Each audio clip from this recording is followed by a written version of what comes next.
75% for it to be manageable. But I found this program, and at first it took me a while for it to like dig its teeth into me, and through repetition, and muscle memory, it kind of forced me to open up. PTSD is stigmatized these days, and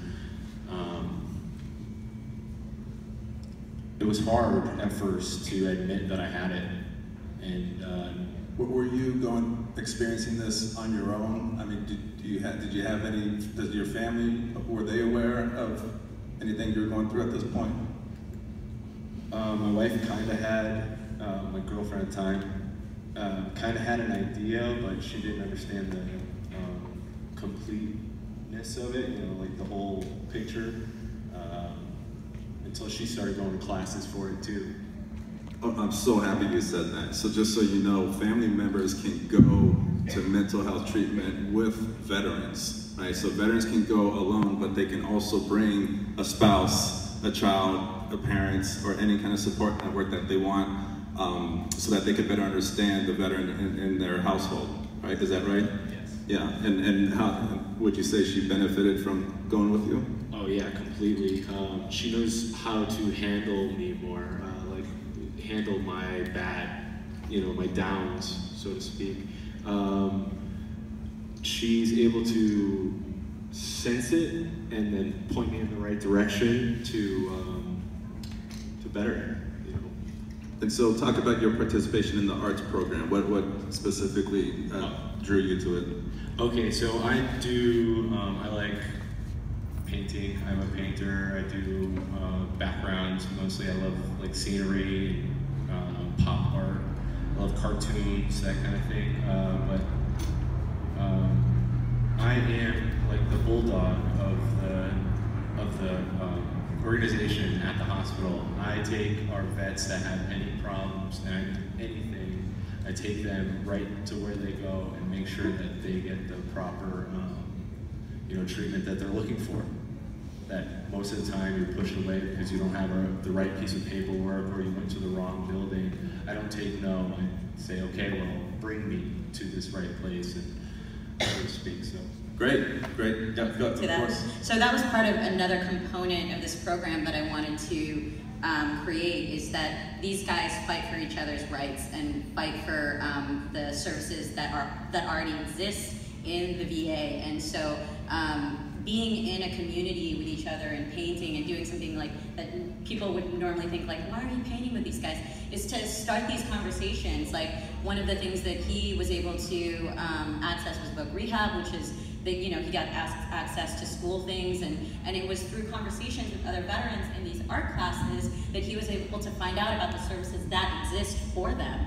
And so it's not just about the arts and the healing process of it, it's about the camaraderie and the band of brothers that they have that is created from being in the same room with each other. So that's a great thing. That's great, yeah, and also it just takes communicating, just saying something, just asking questions, talking, and also being knowledgeable about a program that might be out there. So now you're all armed with at least one great program that you can recommend to a veteran in your life. If you feel you need to. Elliot, I'd like to talk about your background. What did you do in the Marine Corps, Elliot? So I was in the infantry. I was a rifleman. And also, I just want to add, not everyone in the military is hardcore like these gentlemen right here. They're all infantrymen. They're on the front lines, but we have intelligence, drone operators, people in the rear supporting everyone on the front lines, but that doesn't mean that they all don't experience some kind of traumatic events during their military experience as well. So Elliot, take us through how you found music, right? And how music has been a great outlet for you. So I've been doing music since I was a kid. When I was in 5th grade, I started playing drums. And then in high school, I transitioned from being a drummer to a musician or to a singer.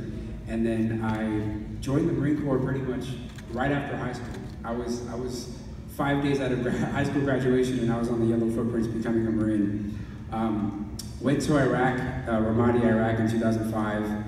Got out of the Marine Corps in 2008, and then immediately started experiencing symptoms of severe PTSD, depression, anxiety, hyper-awareness, and I was in school at the time, so I was in college, and I wanted to go to college because I was trying to figure out, what do I do with my life? I don't really know. I just got out of the Marine Corps. I was in the grunt, or I was in the infantry. I don't know what to do, so I was like, let me go to school, see if that'll help.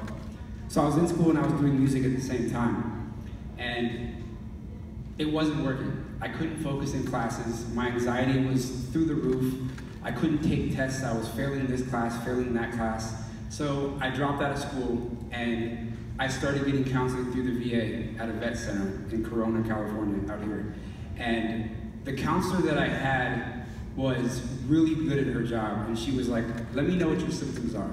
So I listed my symptoms for her, and she said, okay, I'm gonna explain to you why you're doing each one of these things. And then along with that, she started making suggestions about how I can deal with each symptom that I had. One of the most powerful suggestions that she made was, you said you do music, right? And I was like, yeah, I've been singing since I was in high school. She's like, why don't you use music as a form of therapy? Because I had never thought of music as a form of therapy until this happened.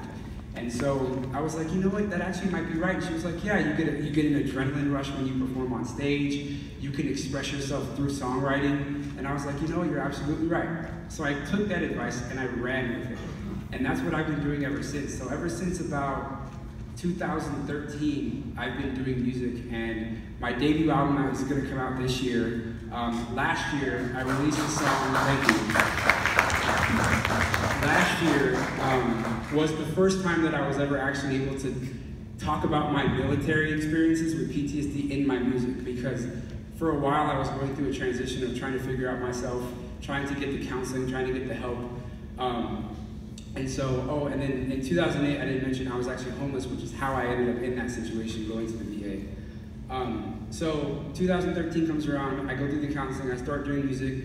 Last year, I finally was able to create a song that I call Gunshots, which is about being a veteran with post-traumatic stress disorder. And some of you may know, some veterans will come home and will experience hyper-awareness, and with hyper-awareness comes, let's say hypothetically you're in a grocery store and there's a veteran and there's a family with a kid has a balloon, the balloon accidentally pops.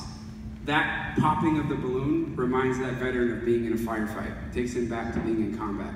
So you might see a veteran in that situation ducked behind grocery counters. He's, in your mind, freaking out. He's having an episode. So that's what Gunshots is about, the song that I wrote that came out last year. I don't know if any of you were here earlier today when I performed, but I actually performed that song. And that song is near and dear to my heart because that actually was me. I was in a grocery store and a kid with a balloon, a young boy with a balloon, and his family, I don't know if they were at a graduation, what they were at, they had celebration balloons. Somehow one of the balloons got popped. That immediately took me back to being in a firefight in Ramadi, and I ducked behind the tomato counter. And people were looking at me like, what the hell is wrong with that guy? Who is that guy? Why is he freaking out? It's just a kid that popped a balloon. And to me, I was in the middle of a firefight, and I had no idea because that sound literally took me back, and it was like having a living dream. And so being able to put that song together and actually get that off my chest and tell that story through music and a music video that came with it was extremely therapeutic to me. And throughout this entire process, music has been an extremely therapeutic form of expression. It's been able to get a lot of things off my chest when I perform on stage. I call every performance that I do my mini therapy session. My album is going to be called Therapy Session. I'm actually a member of the company that Mike co-founded, VFT, Veterans in Film and Television, which is now Veterans in Media and Entertainment, which is actually how I got here today. They've gotten me a lot of gigs for music. And so music has been able to literally save my life. That's an incredible story. Now, he said some key things that I want to circle back on. One was, you mentioned you were homeless at one point, is that right? Yeah, I was homeless in 2008, yeah. And how long were you homeless for? I was actually living at Villages of Cabrillo for a year, so from 2008 to 2009. Okay, so I'm glad that you said that. I'm not glad you're home, but I want to touch on that for a second. And the reason why is because a lot of people aren't aware of this, but Los Angeles County has the highest population of veterans than any other county in the country. We just do.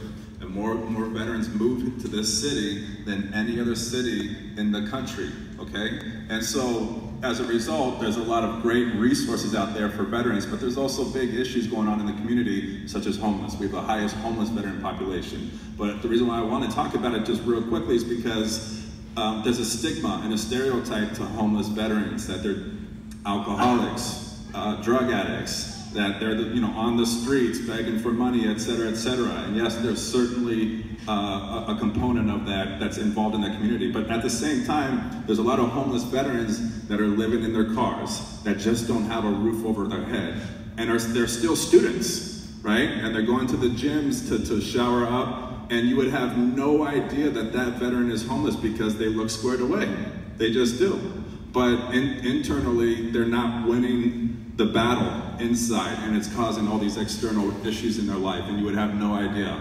And so I'm just bringing that up because not every veteran out there who is homeless is that homeless veteran that's out on the street, which of course we're trying to help, but there are also veterans that are in these halfway homes, that are in these transitional homes. And I just want you to be aware of that. They just, a lot of us are one paycheck away sometimes from being out there. And so it's just not as easy sometimes for veterans who go through this traumatic experience, this really impactful experience in the military, and then they come home and they're trying to transition. It can be very overwhelming. And would you say you experienced some of that with the veterans? Yes, we actually had a veteran named Jeff, and he was one of the first illustrators of the military. He was hired on as an illustrator, and he would take the bus from wherever he was at to make sure that he was there every Friday. I think he only missed like one. I think he did 2 sessions, and we tried to, we helped set him up to get, you can get a phone through the VA, and just through the program we were able to help him access some of the things that he had no idea existed.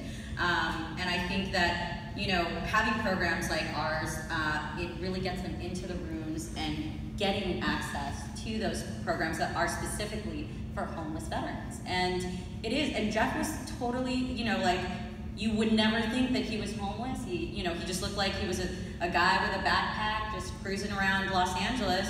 And, and he would draw in his spare time. He would, sit in the park and draw. And so I think, like what you said, nobody would even know that he was homeless if you went and you talked to him.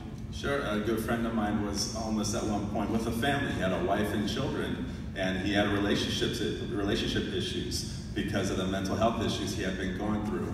And that caused him to technically be homeless, but he went on to get his degree from USC and get his master's in social work, and is now a leading veteran advocate in the community. But he was starting out as homeless. So you can have you can still have a great outcome from the great tragedy that you go through. And so all of us, all of the veterans that are, including Christine, we're all examples of having experienced a very low time in our lives, but been able to harness that, to channel it into a different outlet and create great success for individually for all of us.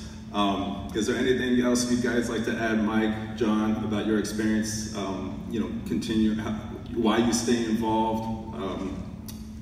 Yeah, I mean, it's healing on 2 ends. You have the veteran who you're helping work through stuff, and you're also working through stuff yourself. Right now, I'm actually in the process of getting my degree for art therapy to be a full-fledged art therapist with license. But using that in order to help other vets. I mean, the way he came in, we've had multiple vets that have come in, don't want to associate with anybody, completely separate themselves, and then slowly start to integrate.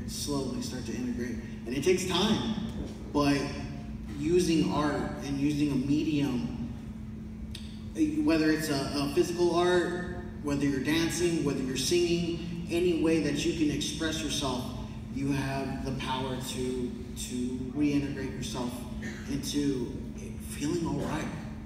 I mean, we all go through spells. I know I do. I still do. I know Mike does, because me and him are constantly on each other. So knowing that you have this power in order to express yourself, in order to express your mind or what have you, it really is, it's a powerful thing. It And you mentioned that you guys hold each other accountable, essentially, and that's a very big deal. That's a big. And Elliot, you actually mentioned that your therapist or the woman that you saw offered a lot of support.